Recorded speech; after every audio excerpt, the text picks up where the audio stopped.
And we welcome you into the best podcast available in Berea. We have made it through the entire training camp with no rain, no weather. We're done. The hat's coming off. The facial hair is getting cleaned up. Oh, it is clean today. This still might have a little work by Friday, according to the stubble alert on the dome. Can you already see it? No, I can't see anything. You can feel it. It feels like sandpaper. That happens. Yeah. There's only two people that are feeling it, you and your lady. Yeah, it's true. Good Very news. true. I'm not. Gribble's not. It'd be awkward otherwise. We wrapped up training camp today. Now, on the on the schedule for the week, it says they break camp tomorrow, but we go to Tampa tomorrow. So We break really, camp. Yeah. For us, we broke camp today. We break camp by getting on the plane. And it was a nice, relatively easy day. It was not reflective of the rest of this training camp. It was very different from most of the other practices, maybe the least active of the entire training camp. Yeah. It was game prep mode. It was like a Friday before regular season game. Yeah, it was no pads, guys going through things. We did see the first team go through a lot of walkthrough, which would lead us to think maybe the first team will actually play on Friday night. Yeah, it felt a lot like what you might see out of a regular season practice. Just a lot of, this is the look they're going to show us. Everybody come up, make your identifications, your calls, your checks, whatever, and execute the play. But it's obviously not full speed because there's no pads on, and that's just part of the game. And I think it's a good way to kind of wind down and wrap up camp because it's been a physical one, and it's about time that they took just a step back in preparation for a game and also in preparation for the coming regular season, which is not far away. Well, and I think the key takeaway from Freddie's comments after practice was he admitted that the starters are going to play some, but I think the key takeaway was it's going to be a player-by-player determination. It's not going to be kind of this universal, the ones are going to play this X amount of time. Correct. So we could still see what we've been seeing, which is, at least on defense, you could see the safeties and the linebackers. They've been playing one series. Defensive line's done about two. The corners in last week's game played about 3 or 4. Yeah. So it's going to depend person by person on their health status and the depth of their position, and I think that's going to be on both sides of the ball, with the only exception I would probably make is the offensive line. They're probably going to be together as a unit for X amount of time, and then you go to the backups at that point. But otherwise, it's going to be a grab bag. What that's going to do is create some interesting lineups. At some point or another, we're going to see some starters with some backups. This is where up front you might end up seeing a Drew Forbes with the ones or something like that, which we've seen a lot in practice.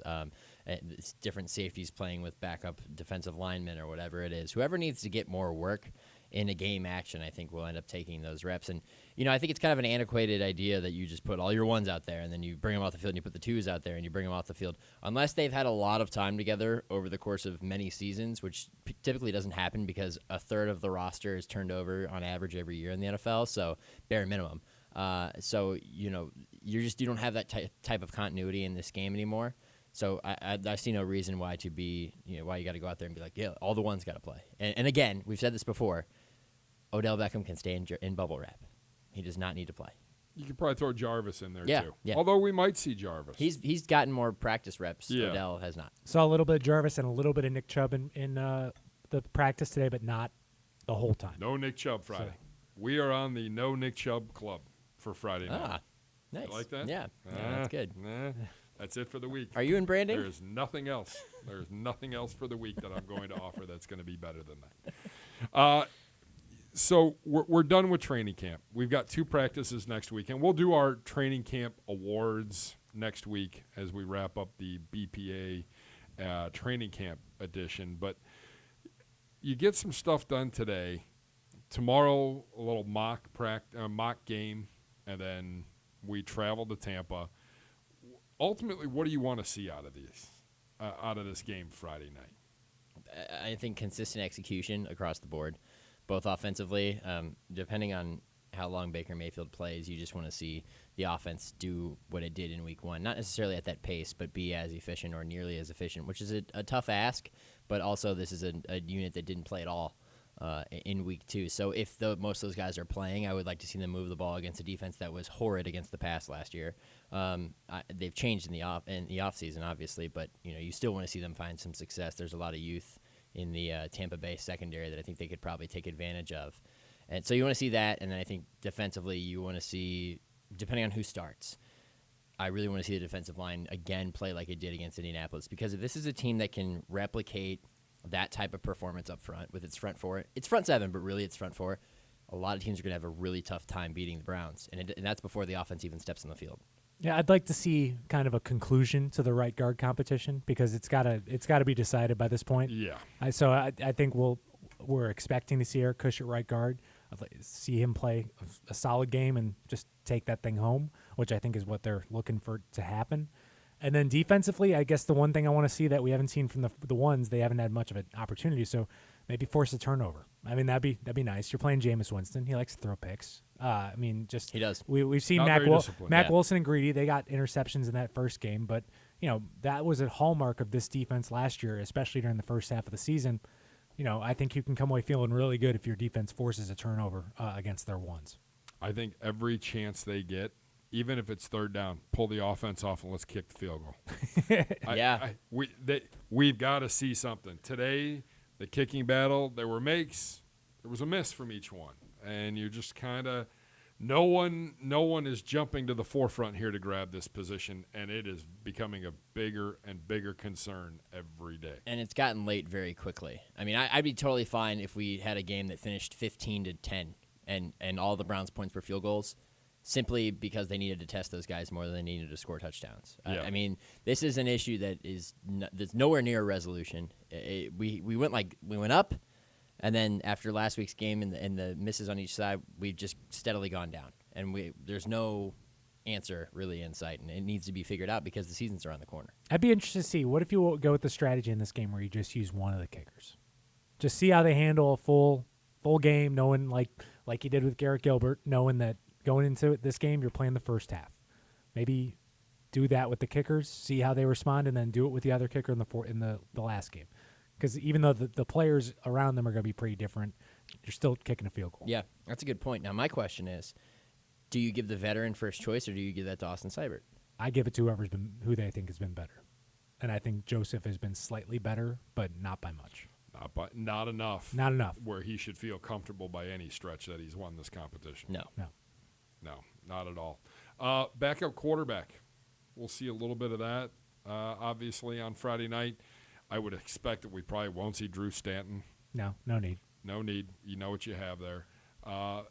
Garrett Gilbert gave a great performance on Saturday. I would call it great. He did. Yeah. He did very, very well for himself. What else does he need to do? What does he need to show this football team that they're going to be willing to keep 3 quarterbacks on this roster? Do it again. It's that simple. I mean, maybe not post a passer rating in the 120s, but just do it again. Do a lot of what you did well. Find targets at all levels of the field, avoid pressure, throw accurately under pressure, navigate the pocket well, take command of the offense. And I think it's pretty surprising. I think Ryan Lindley had talked about it a few weeks ago, how Garrett is pretty much at a mastery level of this offense. More so, I think, I don't know if he said this, but more so than even Baker Mayfield due to experience. And you need to demonstrate that on the field. And other than that, give them every reason in the world to keep you as their third quarterback. I think they will carry 3, and I think he will be on the roster. But just do it again. Just make it not even a discussion. And end it right now. I don't know if he needs to show anything else, honestly. I think I've seen a lot worse quarterbacks become third quarterbacks in this team. So I don't know if he. We've I seen don't know. him play. Yeah. I mean, I don't know if he needs to show much else. I think he's been incredibly solid. Doesn't look like a third quarterback when he's out there. The offense runs. He's scored touchdowns in both of his games so far. I'm fine with what he's done. I think it's a wrap. Does Ernest Johnson have enough film to warrant them saying he's on this football team, or does he need to show something Friday night? I don't know if the film is needed, but he's going to get another opportunity to produce it. Huge opportunity. Yeah, he'll probably get an opportunity this week and next week. Freddie kind of talked about that today. He's done a good job so far, and I also think about it if you look at it from a numbers perspective. I mean, right now he's done enough for him to be the third running back in this group with Kareem Hunt headed to suspension, because then you've got Nick Chubb and you've got Dontrell Hilliard, Sure. and then there's Ernest Johnson. I mean, he's played well enough to validate that role. He could only strengthen that if he played well again this week and the following week. Hold on to the football. I imagine his competition right now for that spot is not on this roster. I mean, Yeah. you're looking at other Sure. guys on waiver claims and things like that. But when Freddie Kitchens brings up pass protection as the first thing that Ernest Johnson does well every time, that makes me feel good about his standing on this team. That's a big deal. You can Yeah. earn a lot of cred with the coaching staff if you're willing to put your nose in there and sacrifice your body to protect your quarterback. Because everybody loves to run the ball. Everybody loves to catch passes. Nobody loves to block. Well, most people don't love to block. And it's a down and dirty type of thing. It's not glamorous, but it's necessary. And those who are willing to do it, they definitely earn some extra brownie points. And I think his versatility as a returner helps him out as well. The fact that he can just go out and do it, I don't know if he's anything spectacular on punt or kick returns, but they need a body without Antonio Callaway. When you have an offense that can move the football, you don't have to be spectacular. You just have to not fumble the ball and move forward. Gone are the days when we were relying on Josh Cribbs to produce a touchdown or two a game. Correct. On the defensive side of the football, what are you looking for? Maybe who needs to step up? Is there a spotlight on somebody going into this game? Yeah, I mean, maybe I look at the battle for those last couple of DB spots. I mean, we've gone back and forth with, is it going to be 6 safeties, 5 corners? Can you somehow keep 6 safeties, 6 corners? I don't know if that the numbers just might not work out that way. So that would put the spotlight more on players like a Phillip Gaines, a Lindsey Pipkins, Donnie Lewis. I mean, there's a lot of guys that maybe are in the mix there for one of those last corner spots. I think Gaines probably has the edge because he can play in the slot. But I think Pipkins is someone who has hung around here for a while and clearly has some talent that this team likes. So it's more about how they're going to use these guys on special teams and their versatility. So maybe it's one of those kind of spots. Are you going to keep a Lindsey Pipkins, which gives you 6, and then maybe say goodbye to one of those safeties? I mean, it's maybe a Pipkins versus a Justin Burris who's hurt right now. So those are kind of the little things on defense. Outside of that, I have a hard time finding one-on-one roster battles. Yeah, those last few spots. I think Daniel Aquale has done enough to really solidify his place in this roster. Trevon Coley's played very well as well. But then you think about the numbers game again. Yep. Devereaux Lawrence has also had a very good camp. He missed a couple days with that knee issue. He's been back on the field. He looks just as good as he did before. So it might come down to one of those 3 I just mentioned might lose a spot. So, yeah, I guess there is a little bit of a competition yet to be determined, depending on how many people they want to keep at that position. All right. That's what happened on the final day of training camp to the public, and a little bit of a preview of what's to come on Friday night against the Tampa Bay Buccaneers. For Andrew Gribble, for Nick Shook, I'm Jason Gibbs. This is the best podcast available